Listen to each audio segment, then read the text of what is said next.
अस्सलाम वालेकुम फ्रेंड्स। तो आज हम कंटिन्यू कर रहे हैं मल्टीकोलिनैरिटी। इसकी वीडियो मैं ऑलरेडी अपलोड कर चुकी हूँ, व्हाट इज़ मल्टीकोलिनैरिटी और इसकी कॉन्सिक्वेंसेस कौन सी होती हैं, वो सारे मैं कल की वीडियो में डिस्कस कर चुकी हूँ। अगर आपने अभी तक वो वीडियो नहीं देखी तो आप उसे मेरे चैनल पे देख सकते हैं। तो आज हम करेंगे detection, how we detect multicollinearity.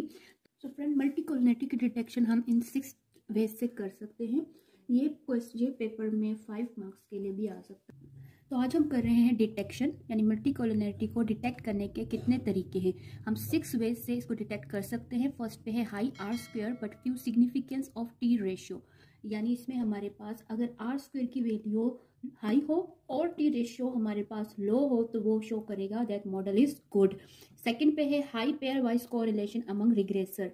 इस रूल ऑफ थंब के मुताबिक अगर pair wise correlation between two regressor, यानी एक्सिस जो हमारे पास होती हैं मॉडल में एक्सप्लेनेटरी वेरिएबल, अगर वो उसके दरमियान हमारे पास हाई कोरिलेशन मौजूद हो तो वहाँ पे हमारे पास मल्टीकोलिनैरिटी की प्रेजेंस होगी।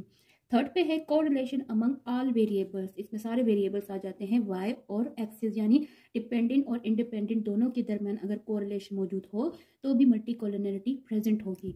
फोर्थ पे है ऑक्सिलरी रिग्रेशन। ऑक्सिलरी रिग्रेशन जो है ये एक मेथड है जिसमें हमें ये पता लगता है कि रिग्रेसर वन इंडिपेंडेंट वेरिएबल जो है वो फंक्शन है अनदर इंडिपेंडेंट वेरिएबल का। तो इसमें हम तभी हमें पता लगता है, हम मल्टीकोलिनैरिटी को डिटेक्ट कर सकते हैं। तो फिफ्थ पे हमारे पास है Klein's rules of thumb. This rule of thumb state that the value of R square obtained in auxiliary regression is higher than the value of R square overall, then the multicollinearity is exist. और six पे है Farrar and Glauber's rules of thumb. According to Farrar and Glauber rule of thumb, partial correlation test if the value of partial correlation is low and the R square value is high, then the regressors are highly correlated. तो ये हमारे कुछ veg हैं जिसके ज़रिए से हम detect करते हैं मल्टीकोलिनैरिटी को। पेपर में ये 5 मार्क्स के लिए पूछा जाता है। हमने ये 6 पॉइंट लिखने हैं, हमने हेडिंग देनी है और इस पर 2 लाइन्स की हमने डेफिनेशन जो मैंने अभी एक्सप्लेन किया उसको हम एक्सप्लेन करेंगे। तो ये हमारे लिए 5 मार्क्स के लिए बहुत है काम। ये हमारे पास कुछ पॉइंट है जिसके ज़रिए से हम डिटेक्ट करते हैं मल्टीकोलिनैरिटी को। अब हम देखेंगे हम प्रॉब्लम को सॉल्व कैसे कर सकते हैं, यानी अगर हमारे पास मल्टीकोलिनैरिटी की प्रॉब्लम हो तो उसे हम किस तरह सॉल्व कर सकते हैं। नेक्स्ट हमारे पास है solution to the problem of multicollinearity.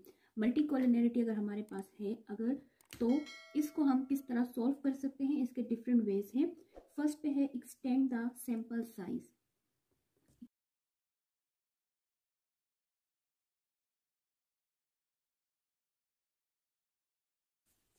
So first हमारे पास है extending the sample size to reduce the multicollinearity. If we increase the size of sample data, then it can reduce, that is n is greater than 30. If multicollinearity exists in population, then it will be not helpful by correcting collinearity problem.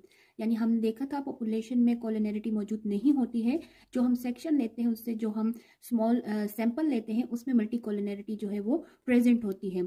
तो हम अगर sample size बढ़ा दें more than 30 तो हम इसको reduce कर सकते हैं। लेकिन अगर पॉपुलेशन में ही मल्टीकोलिनैरिटी की प्रॉब्लम मौजूद हो तो फिर ये स्टेप जो है वो काम नहीं करता। फ्रेंड्स, अगर हम बुक में भी देखें तो बुक में भी यही पॉइंट्स लिखे हुए, extending the sample size. Second है utilising the priori information. The priori information comes from the previous empirical work from the relevant theory underlying the field of study.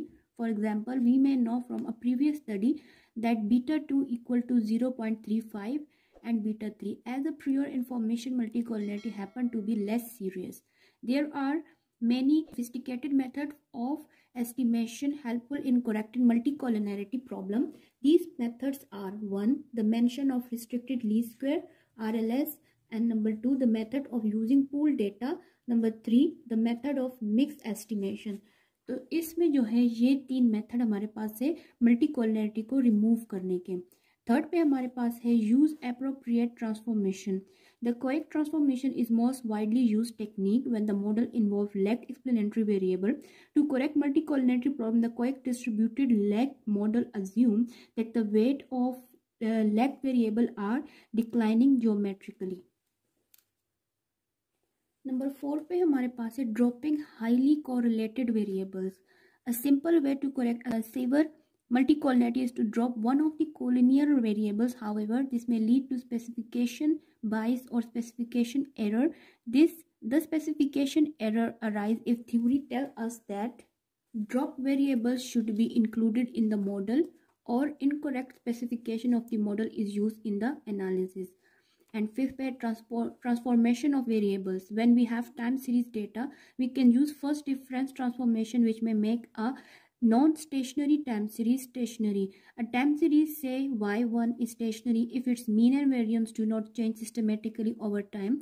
तो इस तरह हम इसको रिमूव कर सकते हैं. मॉडल है हमारे पास लैगिंग वन टाइम पीरियड, इसको हम one time period previous time period add करते हैं, यानी t-1 जहाँ पे t होगा टाइम लैग, तो टाइम जहाँ पे t होगा वहाँ पे हम -1 के साथ लैग पीरियड ले रहे हैं.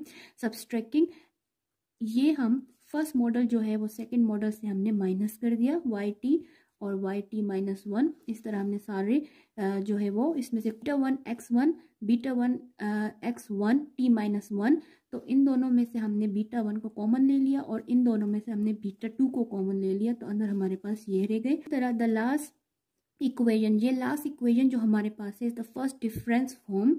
Ratio transformation is also most commonly use transformation to reduce collinearity in the original variable. तो हम इस तरह भी इसको सॉल्व कर सकते हैं. ये हमारे पास मॉडल है. अगर हम x2 को लें डिनोमिनेटर में, तो but this transformation are attach this with some drawbacks.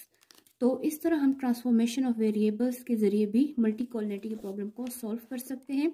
और अदर मेथड में many other techniques such as factor analysis, principal components analysis and rigid regression are often used to solve the multicollinearity problem. हम इन different ways से multicollinearity के problem को solve कर सकते हैं. ये भी मोस्टली 5 मार्क्स के लिए या 7 मार्क्स के लिए भी आ सकता है पेपर में. फ्रेंड्स, ये देखिए 2023 का जो पेपर हुआ है इकोनोमेट्रिक का, उसमें ये क्वेश्चन दिया गया है. What is nature of multicollinearity, what are the theoretical and practical consequences of multicollinearity and how does one detect and it remedies. तो ये फुल पेपर में क्वेश्चन आया हुआ है 25 मार्क्स के लिए. तो अगर जो मैंने आज बताया अगर आप वो लिख लेते हैं तो आपको मिलते हैं 25 मार्क्स.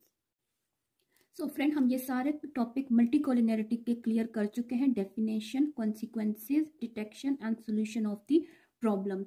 अगर आपने अभी तक मेरी वीडियो नहीं देखी तो आप मेरे चैनल पे वीडियो देख सकते हैं जिसमें मैंने डेफिनेशन, कॉन्सिक्वेंसेज बताए हुए हैं, और आज की वीडियो में detection and solution of the problem. इसके साथ ही हमारा मल्टीकोलिनियरिटी का जो टॉपिक है वो हो गया है कंप्लीट. जिस तरह मैंने आपको बताया, अगर आप इसी तरह पेपर में अटेम्प्ट करते हैं तो आपको 25 मार्क्स मिल सकते हैं, क्योंकि पेपर में इसी तरह सीक्वेंस वाइज पूछा गया है. नेक्स्ट टॉपिक इंशाल्लाह हमारा होगा चैप्टर 6 में से ही हेटेरोस्किडास्टिसिटी.